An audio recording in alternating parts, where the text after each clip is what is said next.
Hello everyone, this is our first lecture. Today we start study quantum mechanics.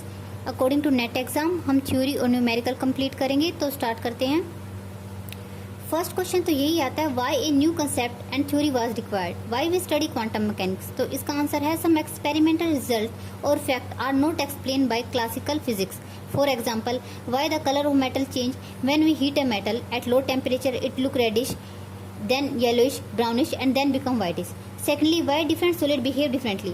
For example, copper is a good conductor, wood is a bad conductor of heat and electricity, and why some objects are hard and soft.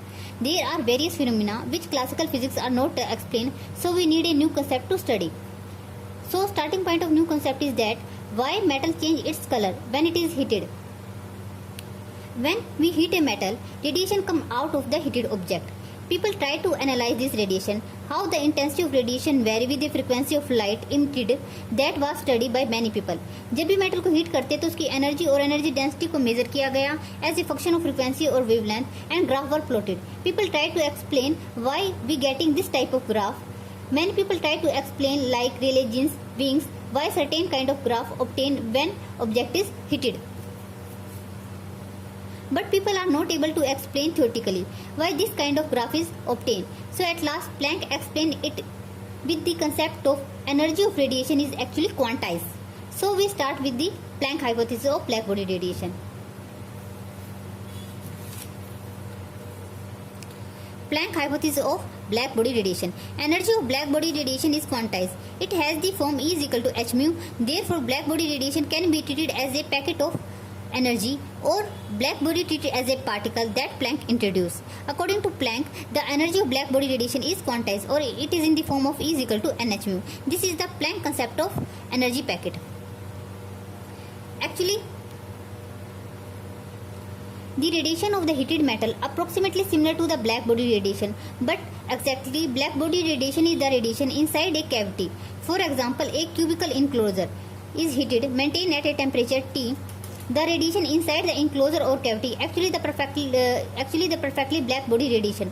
The property of this radiation is that it is independent to the shape of the enclosure. Property of radiation change by change the temperature of the wall of the enclosure or the cavity. So property of the radiation is same for a cubical enclosure or a spherical enclosure when both enclosure maintain at the same temperature. अब बात ये आती है कि जो Planck ने hypothesis ली थी, why the Planck made this assumption कि एनर्जी क्या है वो क्वांटाइज है. तो इसका आंसर है, existence theory of black body radiation were not able to produce a graph which match with the experimental graph. Experimental graph हमारा ये था जब हम ये स्पेक्ट्रल एनर्जी डेंसिटी फ्रिक्वेंसी के बीच में ग्राफ है, वो क्या है, इस शेप का है. ठीक है, तो उस टाइम पे जो एग्जिस्टेंस थ्योरी थी वो इस ग्राफ को थ्योरेटिकली एक्सप्लेन नहीं कर पा रही थी. रेलें जीन्स ने अपना एक फॉर्मूले के अकॉर्डिंग ये बताया था कि जो ग्राफ होगा वो इस शेप का होगा. ठीक है, तो ये जो किसी एक्सपेरिमेंटल ग्राफ से सिर्फ लो फ्रिक्वेंसी पर मैच कर रहा है. According to Rayleigh Jeans theory, spectral energy किसकी इक्वल होती है, 8 पाई के बीटी सी क्यूब और क्या म्यू स्क्वायर. रो म्यू क्या है, ये spectral energy. Spectral energy density क्या होती है, energy per unit volume over frequency range. जो रेले जीन्स की जो थ्योरी थी वो totally based on the number of modes, that is number of way electromagnetic wave exist inside the cavity, and he used the equipartition theorem. Planck used almost all concept of religions, but he removed the concept of equipartition theorem. According to Planck, average each mode of black body radiation inside a cavity is equal to h mu by में exponential power h mu kbt minus 1 not kbt. Planck के according जो relay jeans ने अपने फॉर्मूले में KBT दिया था according to equipartition theorem, उसके प्लेस पर उसने क्या कहा, यहाँ पे क्या जाएगा, एच यू बाई में exponential power H U by में केबीटी माइनस 1. ठीक है, अगर हम क्या करते हैं, रिले जीन्स के फॉर्मूले में केबीटी के प्लेस पे ये वैल्यू पुट कर देते हैं तो क्या मिलेगा, हमें प्लैंक फॉर्मूला ऑब्टेन होगा. ठीक है, ये क्या है, प्लैंक का spectral energy formula obtain by Planck. और जो ये फॉर्मूला था ये थ्योरेटिकली बिल्कुल अच्छे से एक्सप्लेन कर रहा था हमारे एक्सपेरिमेंटल ग्राफ को. अब ये क्या है, स्पेक्ट्रल एनर्जी डेंसिटी है ओवर दी रेंज. अगर हम क्या करें, इसका कंप्लीट इंटीग्रेशन करेंगे. ठीक है, कंप्लीट रेंज के लिए तो हमें क्या मिल जाएगा, total energy emitted by the black body. तो इसके लिए हम इसका इंटीग्रेशन करेंगे 0 to infinity, तो हमें क्या मिलेगा, total energy emitted. According to Stefan's, The energy emitted per unit area per unit time equal to sigma T की power 4. This is the experimental formula obtained by the Stephan for a black body. This is called Stephan law for black body radiation. Here sigma is the Stephan's constant and its value is 5.6 10 to power minus 8 in SI unit. In thermodynamics, if object is not perfectly black body, then energy emitted per unit area per unit time equal to E small e sigma T की power 4. Here E is the emissivity and its value lie between 0 to 1. If the radiating object is enclosed by the enclosure at temperature T naught, then energy emitted का formula क्या हो जाएगा? E total is equal to small e sigma T की power 4 minus T note की power 4. ये T क्या है? ये वो ऑब्जेक्ट है जो एनर्जी को इमिटेट कर रही है और ये क्या T नोट क्या है? इनक्लोजर. इसका टेम्परेचर क्या है? T note. तो ये क्या करेगा? Stefan Boltzmann law. अब हम चलते हैं प्लैंक लॉ पे. प्लैंक ने जो ऑब्टेन किया था स्पेक्ट्रल एनर्जी का फॉर्मूला वो क्या था? Rho mu is equal to 8 pi h mu by में सी क्यूब एक्सपोनेंशियल की पावर एच म्यू बाई में केबीटी माइनस 1. ये क्या स्पेक्ट्रल एनर्जी डेंसिटी है. अब क्या है यहाँ पे जो स्पेक्ट्रल एनर्जी है का अगर हम ग्राफ ड्रॉ करते हैं स्पेक्ट्रल एनर्जी डेंसिटी और फ्रिक्वेंसी के बीच में एट वेरियस टेम्परेचर, बिकॉज जो स्पेक्ट्रल एनर्जी है वो टेम्परेचर का भी फंक्शन है. ठीक है, तो हम यहाँ पे ग्राफ ड्रॉ करते हैं. तो इस ग्राफ में क्या है, या तो स्पेक्ट्रल एनर्जी का फ्रीक्वेंसी के टर्म में ले या वेवलेंथ के टर्म में, दोनों क्या होते हैं? अप्रोक्सीमेट सेम होते हैं. ठीक है, तो अब इसमें क्या होगा कि to draw the graph between spectral energy density rho lambda versus lambda, this formula is also a function of temperature. ये भी फंक्शन, ये क्या होगा? टेम्परेचर का फंक्शन होगा. ठीक है, if we change the temperature, अगर हम टेम्परेचर को चेंज करेंगे तो basically graph will changes because the density is a function of temperature. So we draw the graph for various temperature. हमने अलग अलग टेम्परेचर पे इस ग्राफ को ड्रॉ किया. T1, T2, T3. T1 higher है, फिर T2 उससे लोअर, T3 सबसे लोअर. ठीक है, तो इसमें क्या हुआ देखो, यहाँ पे हमें पता है जो स्पेक्ट्रल एनर्जी है वो एनर्जी के डायरेक्टली प्रोपोर्शन है और according to Stefan's law and energy किसके डायरेक्टली प्रोपोर्शन है? टेम्परेचर के. इट मीन्स कि जैसे जैसे हम टेम्परेचर को बढ़ाएंगे तो स्पेक्ट्रल एनर्जी भी हमारी क्या करेगी? इंक्रीज करेगी. तो जितना ज्यादा हाइयर टेम्परेचर है, T1 हाइयर है तो उसके लिए स्पेक्ट्रल एनर्जी ज्यादा है, T2 लोअर तो उसके लिए पहले वाले से कम है स्पेक्ट्रल एनर्जी. ठीक है, एंड सो ऑन. अब यहाँ पे क्या है कि जैसे जैसे हम टेम्परेचर बढ़ा रहे हैं तो स्पेक्ट्रल एनर्जी हमें ज्यादा मिल रही है. इट मीन्स हमें यहाँ पे पीक मिल रही है, किसी पॉइंट पे मैक्सिमम मिल रहा है, तो हम क्या करेंगे? मैक्सिमा का कंसेप्ट यहाँ पे अप्लाई करेंगे. ठीक है, तो हमें क्या मिल जाएगा कि किस पॉइंट पे, किस वेवलेंथ पे हमें पीक ऑब्टेन हो रही है. ठीक है, तो ये हमें यहाँ से मिलेगा. अब बात ये है कि हम ये जो फॉर्मूला था ये किसमें? फ्रीक्वेंसी के टर्म में है स्पेक्ट्रल एनर्जी का. ठीक है, तो अगर हम इसे क्या करना है? वेवलेंथ के टर्म में लिखना है तो हम क्या करेंगे? क्या कंसेप्ट यूज करेंगे? देखो, हमारा जो रो म्यू है वो क्या spectral energy per unit volume per unit frequency range, और रो लैम्डा क्या है? Spectral energy per unit volume per unit wavelength range. ये दोनों इक्वल नहीं है, लेकिन अगर हम क्या करें इसको फ्रीक्वेंसी रेंज से मल्टीप्लाई कर दे, इसको वेवलेंथ रेंज से मल्टीप्लाई कर दे. ठीक है, तब ये क्या बन जाएंगे? अभी क्या हो जाएगा? एनर्जी पर यूनिट वॉल्यूम, और ये भी क्या बन जाएगा? Energy per unit volume. तो इन दोनों का मोड लेके और हम इन्हें क्या कर देंगे? इक्वल पुट कर देंगे. तो यहाँ से हम क्या कैलकुलेट करेंगे? रो लैम्डा. ठीक है, इसमें हम क्या करेंगे? म्यू को सी बाई लैम्डा पुट करेंगे और डी म्यू किसके इक्वल हो जाएगा? Minus c by lambda square d lambda. इन दोनों ये दोनों वैल्यू इस फॉर्मूले पुट करेंगे तो हमें क्या मिलेगा? Spectral energy density per unit volume per unit wavelength range. ठीक है, तो ये यहाँ से मिलेगा. इसका जब वेवलेंथ की कोरस्पोंडिंग किसके इक्वल आ जाएगा? Lambda M T equal to B. ये क्या कहलाता है? Wien displacement law. ठीक है, अब यहाँ पे देखो जो लैम्डा एम टी, ये लैम्डा एम एक्चुअली है क्या? This is the wavelength correspond to the most intense radiation. जैसे कि देखो T1 टेम्परेचर पे हमारे मोस्ट इस इंटेंसिटी के लिए हमारी वेवलेंथ कितनी है? Lambda M1. ठीक है, सेकंड के लिए लैम्डा M2 और ये लैम्डा M3. अब इसका देखो जैसे जैसे टेम्परेचर बढ़ा रहे हैं तो जो ये वेवलेंथ है वो क्या हो रही है? राइट साइड की तरफ शिफ्ट हो रही है. या फिर हम इसे ऐसे बोल सकते हैं कि जैसे जैसे हम टेम्परेचर को बढ़ा रहे हैं तो वेवलेंथ हमारी कम हो रही है. इसका मतलब लैम्डा और टेम्परेचर के बीच में यहाँ पे क्या इन्वर्सली रिलेशन है, यहाँ से भी प्रूव हो गया. ठीक है, तो अब यहाँ से देखो at low temperature wavelength is shifted toward the higher wavelength. जब टेम्परेचर क्या है?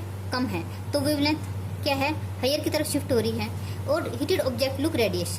ठीक है, अब हम क्या करें? अगर टेम्परेचर को बढ़ाएंगे, क्योंकि यहाँ पे लैम्डा और टी में क्या इन्वर्सली रिलेशन है, अगर हम टेम्परेचर को बढ़ाएंगे तो वेवलेंथ क्या होगी? जैसे हम टेम्परेचर को बढ़ाएंगे तो वेवलेंथ कम होगी. It means when we increase the temperature lambda becomes smaller and heated object look bluish. तो ये किसने एक्सप्लेन किया? ये प्लैंक थ्योरी ने ये एक्सप्लेन किया कि जब भी टेम्परेचर चेंज होता है तो मेटल का कलर कैसे चेंज होता है. ठीक है, तो प्लैंक लॉ क्या है? Planck law is general distribution law for a black body radiation. It produce Rayleigh Jeans law at low frequency.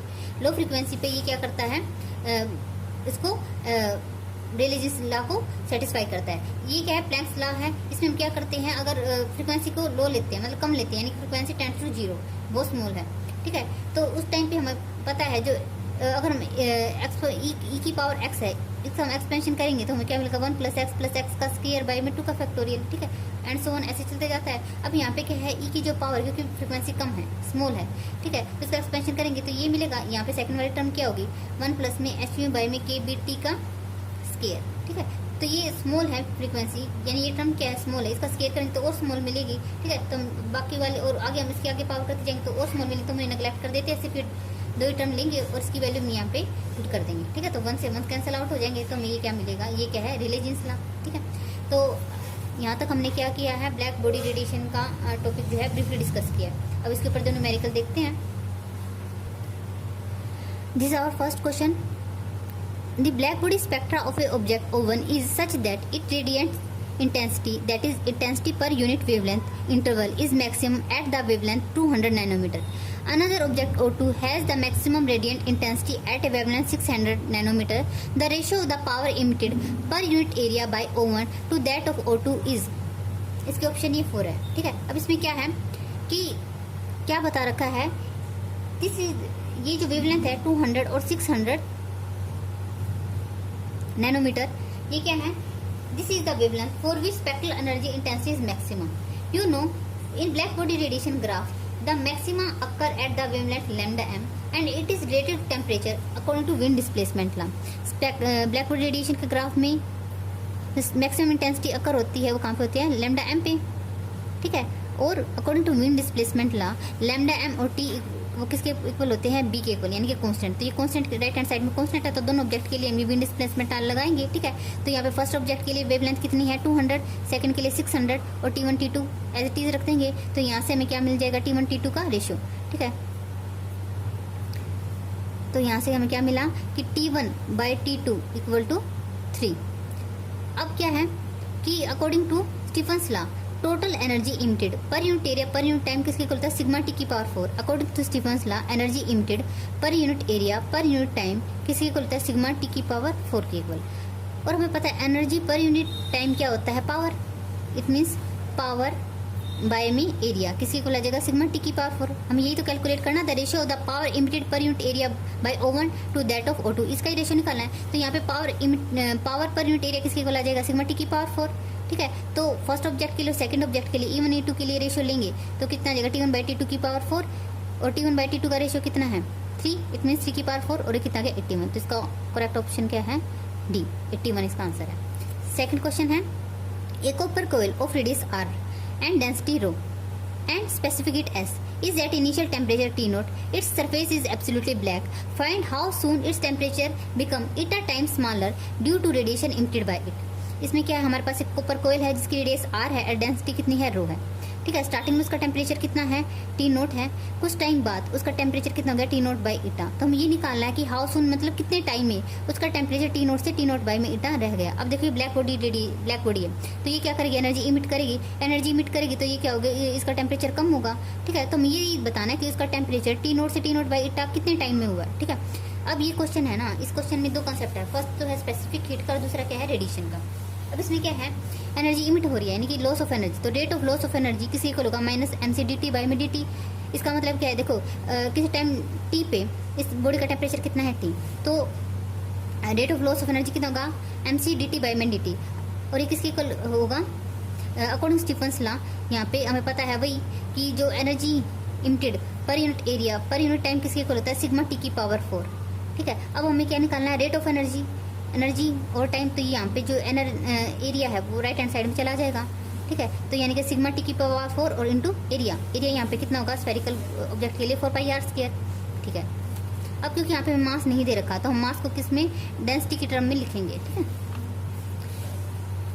मास किसके इक्वल होता है, डेंसिटी ओवर में वॉल्यूम, तो सॉरी रो किसके इक्वल होता है, मास ओवर वॉल्यूम, तो मास किसके इक्वल हो जाएगा, डेंसिटी इंटू वॉल्यूम। वॉल्यूम क्या होगा स्फेरिकल ऑब्जेक्ट के लिए 4/3πr³ ठीक है। तो मास के प्लेस पे मैं लिख देंगे रो 4/3πr³ dt बाई में स्मॉल टी, और इसका हम क्या करेंगे सिग्मा टी की पावर 4πr² ठीक है। तो यहाँ पे 4π से 4π कैंसिल आउट हो जाएगा ठीक है। जो भी टर्म कैंसिल आउट कर देंगे तो हमारी टर्म बचेगी, इसका हम इंटीग्रेशन कर देंगे क्योंकि हमें वो टाइम निकालना है ना जितने टाइम में हमारा जो टेम्परेचर है T0 से T0 बाई ईटा रह गया ठीक है। तो अब देखो जब हम इंटीग्रेशन करेंगे ये वाला dt इस तरफ चला जाएगा ठीक है, क्योंकि हमें टाइम कैलकुलेट करना है ना। अब हमें ये देखना है कि हम मान लेते हैं कि जो हमारा टेम्परेचर है T0 बाई ईटा कितने टाइम में हुआ, T टाइम में। तो इसलिए हमारी जो इंटीग्रेशन की लिमिट 0 से T होगी टाइम के केस में, और इसमें T0 से T0 बाई में ईटा। तो जब हम इसका इंटीग्रेशन करेंगे तो हमें यहाँ से स्मॉल टी यानी कि वो टाइम मिल जाएगा कि जितने टाइम में हमारा टेम्परेचर T0 से T0 बाई में ईटा रह गया।